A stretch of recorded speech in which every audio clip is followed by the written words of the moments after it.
Clip. Salută Bucovina! Vă salut, prieteni! Sunt în Bucovina la picior de Paris și mă necăjesc să fac un om de zăpadă. Bravo! Așa, mă necăjesc, dar zăpada e foarte pufoasă. Și nu prea merge să fac. Da? Ei, sunt un băiat temerar, dar ridică pumnul așa. Un băiat temerar. Băi, dar nu cu picioarele în sus, cu pumnul în sus. Băi, numai muierile să dau cu crace în sus. Tu cu pumnul în sus. Ei! Sunt temerar Sunt temerar.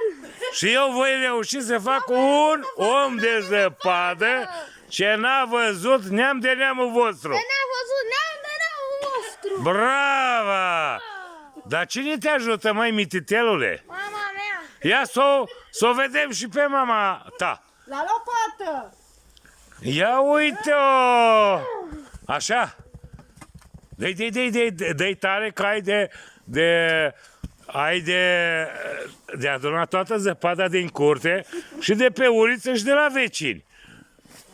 Ei, cu ocazia asta, juniorule, cu ocazia asta, nu mai trebuie să aducem firmă de dezăpezire. Vezi? Vei și faci tu. Vei primi șpaga din asta.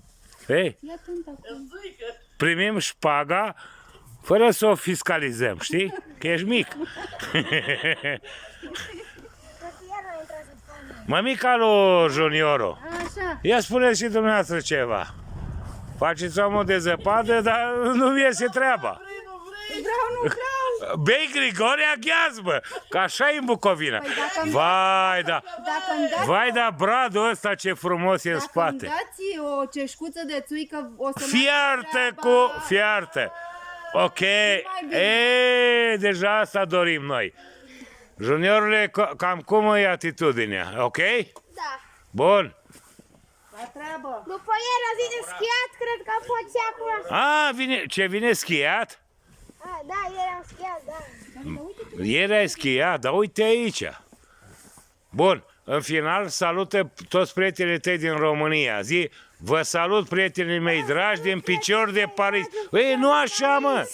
Prietene, cu deget în sus, vă salut, prietenii mei dragi din picior de Paris, Bucovina. Prietenii mei dragi, Din? din Bucovina, picior de Paris. Să fiți iubiți, zi! Să fiți iubiți. Așa? Brava, brava, foarte frumos!